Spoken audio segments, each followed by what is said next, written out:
नमस्कार प्रणाम दोस्तों, मैं श्वेता मिश्रा यूपी 65 आप सभी लोगों के बीच में एक छोटी सी कहानी के साथ उपस्थित हुई हूँ। यह कहानी एक गुरु और शिष्य की है। एक शिष्य है जो अपने गुरु को बहुत ही मानता है, बहुत ही उनको सम्मान प्रेम देता है।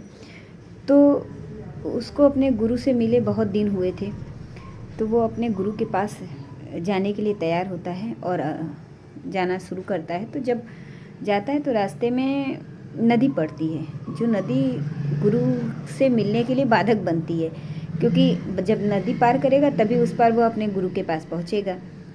तो उसने अब वो सोचा कि कैसे मैं पार होऊंगा। नैया दिख नहीं रही थी कि कोई नाव वाला हो, नाविक हो जो कि उसको लेकर जा सके उस पार और उसको पहुंचा सके। तो वो गुरु का नाम लिया और नदी में पैर रखे और गुरु का नाम लेते लेते वो नदी के उस पार पहुंच गया। और नदी के उस पार ही गुरु की कुटिया थी। जब वो उस पार पहुंचा तो क्या हुआ कि गुरुजी ने भी अपने शिष्य को बहुत दिन हुए थे देखे हुए। तो जब अपने शिष्य को देखे तो वो चरण स्पर्श करने के लिए शिष्य उनके चरणों में ज्यों ही झुकता है, अभी आधा ही झुका था तब तक गुरु अपना उसको गले लगा लिए और उससे पूछे कि तुम बड़े दिन हो गए, तुम अब आए हो, कहाँ थे इतने दिन। तो उसने कहा, जो भी अपनी समस्याएं थी उसने अपनी बताई। तो उसने पूछा, गुरुजी ने पूछा कि तुम कैसे आए। तो उसने बस यही बताया कि मैं आपका नाम लिया और नाम लेते ही मैं इस पार आ गया। गुरु को ये हुआ कि अरे, मेरे नाम में इतनी ताकत है कि मेरा शिष्य नदी के इस पार आ सकता है, तो मैं भी अगर चाहूँ तो मैं उस पार जा सकता हूँ।